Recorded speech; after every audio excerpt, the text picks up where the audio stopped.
let's say I decide I'm going to pull $100,000 out of that. Do you know that $100,000 is non-taxable?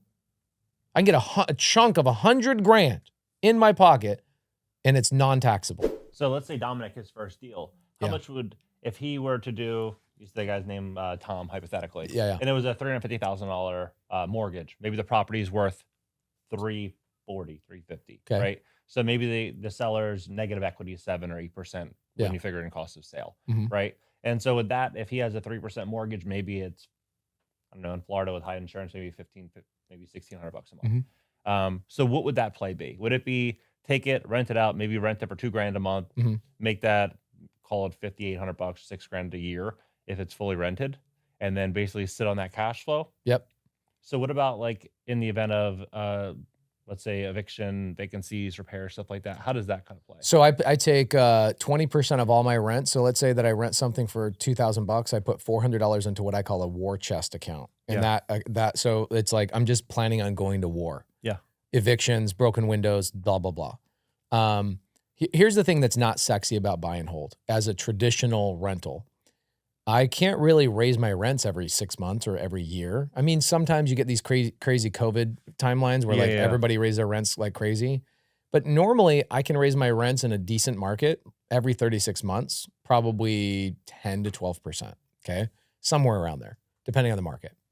So the thing that's not sexy about single family is that if you're doing a traditional regular rental, you're like, man, my $300 a month in cash flow after vacancy and repair allocation is not even enough to pay my freaking cell phone bill. Right. Yes, but what you're not taking into consideration is the appreciation you're getting. Mhm. You're getting tax benefits as well. I don't pay taxes anymore. Haven't for a long time. So how does that work? So if the seller's holding the actual paper, the mortgage, The seller, you're holding the deed. I have the deed. So I have what's called, he has the actual liability, right? He has the liability, yeah.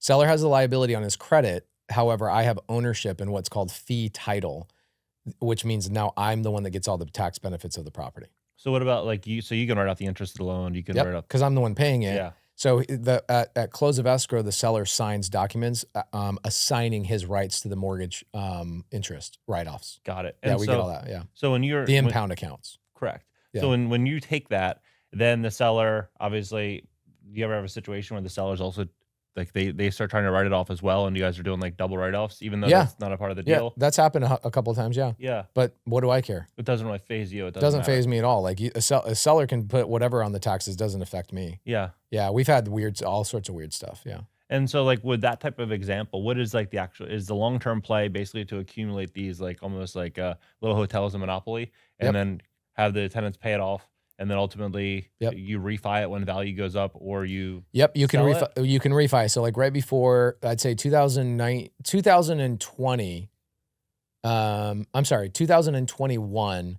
we did a big like 45 or 46 of our houses they had good interest rates, but we saw like, hey, interest rates are going to go up. We've got like $12 million in equity in these houses. Yeah. Let's refinance a bunch, suck out the equity, redeploy the capital, pay off any private money lenders. Let's, and roll forward, whatever. Not roll forward because I'm not doing a sale, but you just pull the money out tax-free. Yeah. Did you know that you could do that, Dominic? Check this out. This is what he's talking about. Let's say I buy a house for $200,000, meaning I took over somebody else's payments that has a $200,000 loan at 3% interest.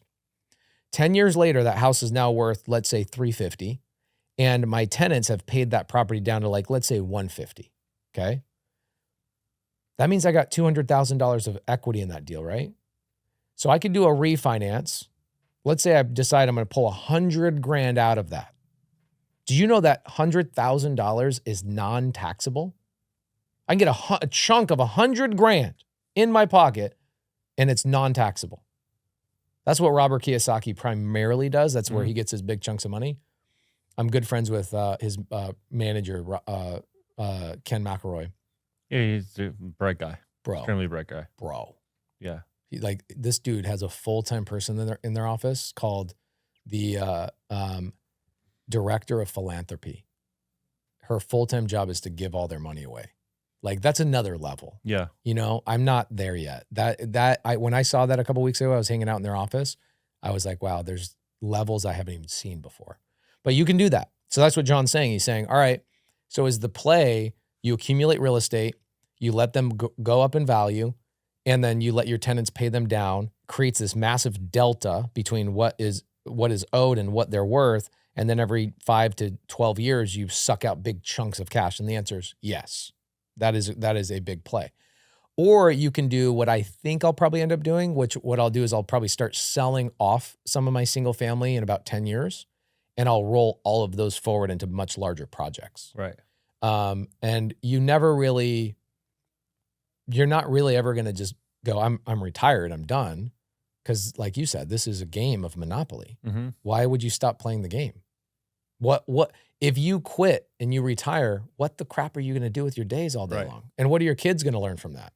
Right? Like I want my kids learning how to work hard like you want your kids to learn how to work hard. Mm-hmm. If you've enjoyed this clip and you'd like to watch the full episode, you can do so on my main YouTube channel by clicking the video here.